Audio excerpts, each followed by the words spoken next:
J'ai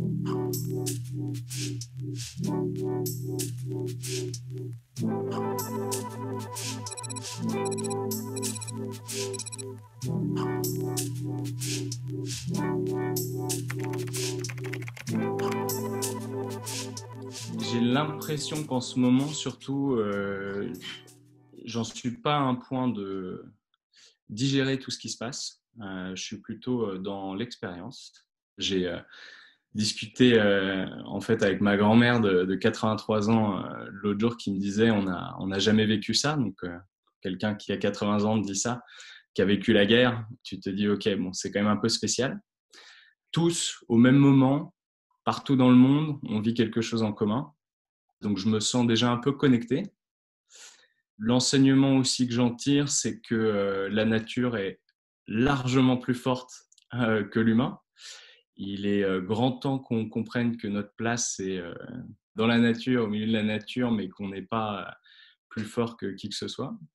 Ça me fait penser aux dinosaures. Bon, alors c'est peut-être parce que je passe du temps avec mon fils, mais bon voilà, je me dis que c'est une espèce aussi qui a disparu et que ce serait bien qu'on s'organise pour que ce soit pas dans 100 ans de notre côté.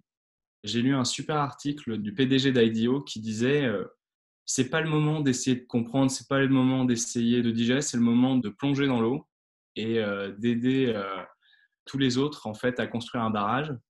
Et donc moi en ce moment je suis pas vraiment dans ce que j'ai appris, je suis plutôt dans agir en fait et vivre ce moment. Moi j'espère qu'elle va nous permettre de développer trois nouvelles choses si on réfléchit à un niveau macro. C'est d'abord une meilleure capacité de résilience. J'observe, moi, depuis 8 ans, comment des gens se réinventent après avoir vécu des choses terribles, être parti d'endroits où il y avait des conflits, avoir vécu des persécutions. Et j'ai vu des milliers de personnes en fait se réinventer, recommencer une vie, pas forcément normale, mais en tout cas continuer une carrière, démarrer une entreprise, créer une association, contribuer, réinventer un monde meilleur. Et en fait, ce que je me dis, c'est que là, on a vu notre système de santé vachement fragile, en fait, quand cette crise est arrivée. Et je pense qu'on a besoin de développer de la résilience, donc de l'anticipation à ce type de crise et la meilleure capacité à les gérer. On a besoin aussi de développer l'inclusion, c'est-à-dire qu'on a également vu pendant cette crise, la majorité des personnes vulnérables étaient encore plus en danger que d'habitude. Donc on a besoin de rendre nos sociétés plus liées et en particulier avec les personnes âgées, en particulier avec, on travaille nous énormément avec des associations comme Emmaüs et Aurore, donc on a vu aussi les personnes qui étaient sans abri en fait être dans des situations terribles en ce moment.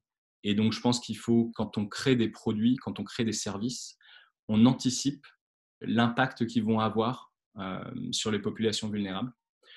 Donc c'est bien d'être customer driven, en fait, de créer des produits que les gens ils veulent et de les faire acheter, mais en fait, il faut aussi être un tout petit peu impact driven et s'assurer que ça va pas avoir un impact désastreux.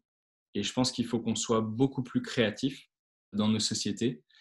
Avec cette crise, on voit bien que les gens, enfin, ils ont envie de changer, mais ils ont beaucoup, beaucoup de mal à penser en dehors des cases qu'ils connaissent. Ils ont pas du tout de méthodologie ou de technique pour inventer des choses nouvelles, en fait. Et moi, tous ceux que j'entends s'exprimer en ce moment, beaucoup, ils nous disent je vous l'avais dit ou j'avais raison ou il faut faire comme ci, il faut faire comme ça, mais on comprend qu'il faut changer, mais on ne voit pas comment on peut le faire. Je pense qu'il faut qu'on ait beaucoup plus de méthodologie, qu'on apprenne beaucoup plus de choses pour faire le comment. Et ça passe, de mon point de vue, par l'apprentissage de techniques comme la communication non violente, plutôt que d'avoir des débats sans fin politiques avec des gens qui s'écharpent.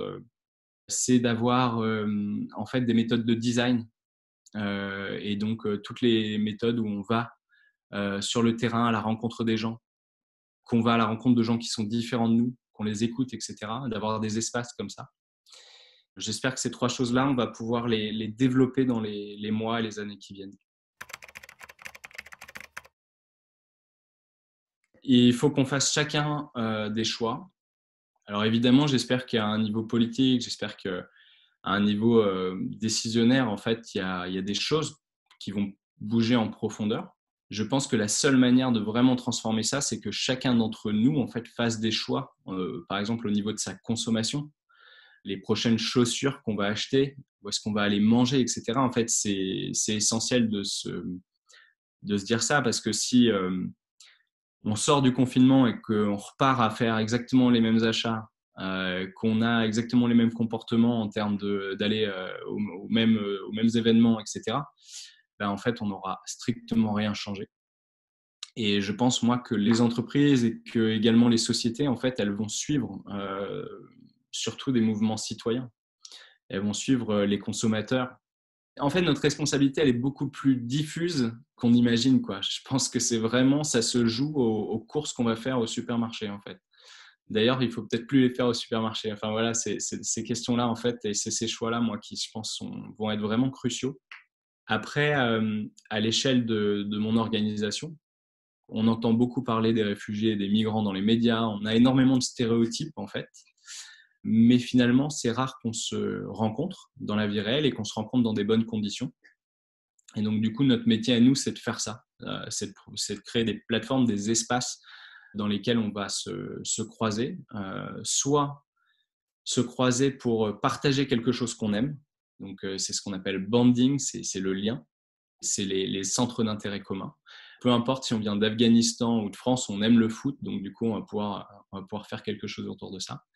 Et puis, il y a des expériences qui sont d'avoir des objectifs communs, donc éventuellement trouver des solutions pour la santé, pour l'environnement et le faire ensemble.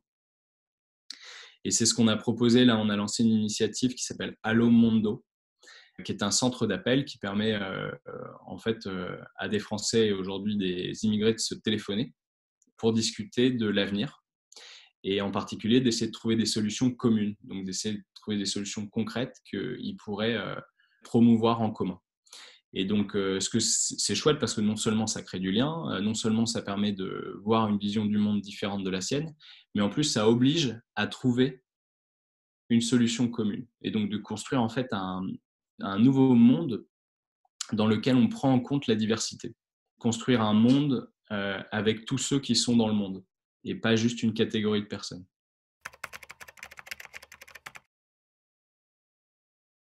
Je me fais un peu des listes pour transformer vraiment ma consommation. Je suis beaucoup là-dedans en fait.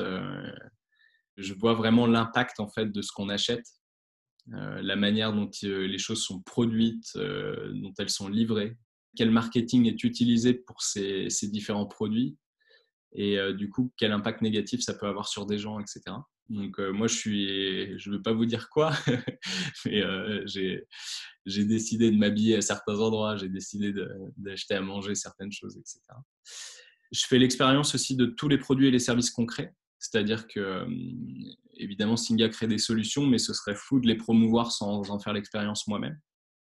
Donc c'est ça aussi que je vais faire. Moi, je vais téléphoner à des gens du coup qui viennent de partout dans le monde et je vais me confronter à sans doute des opinions que je trouve génialissimes auxquelles j'avais pas pensé, des opinions que je trouve complètement débiles. Et c'est bien de savoir qu'il y a des gens qui pensent comme ça. Et puis, je pense que nous, à l'échelle en fait, de l'organisation là, qu'on a, alors Singa, c'est d'abord une communauté mondiale de citoyens dans une dizaine de pays qui se rencontrent en permanence. On a aujourd'hui tout digitalisé, mais l'objectif, là, je me rends compte que autant à un moment donné, il y avait beaucoup de choses futiles, c'est-à-dire on était beaucoup sur les choses qu'on aime, aller faire un foot ensemble, etc. Là, je vois que les gens sont vachement recentrés sur plutôt de l'action citoyenne. Par exemple, des événements où comment les médias devraient parler de la migration, comment on peut faire des masques, etc. Et donc, du coup, on est là. Alors, je ne sais pas si c'est uniquement pendant le confinement, mais je sens en fait que notre communauté, elle s'est recentrée sur des choses citoyennes plutôt que sur simplement de l'événementiel. Et du coup, nous, notre objectif, c'est d'outiller. De toute façon, c'est les gens dans la communauté, donc on va les accompagner pour qu'ils puissent atteindre leurs objectifs, que ce soit fabriquer des masques ou réécrire la Convention de Genève. Et la deuxième chose, c'est qu'on accompagne des entrepreneurs. On accompagne plus de 300 startups par an. Jusqu'à aujourd'hui, nos critères, ont beaucoup été sur les startups powered by migration, donc alimentées par la migration. Donc, peu importe quelle était l'innovation qui sortait. Alors que là, en fait, on a envie d'avoir de plus en plus de critères. Au départ, on était uniquement sur l'inclusion, et là, je vois bien en fait qu'on rajoute aussi des dimensions environnementales.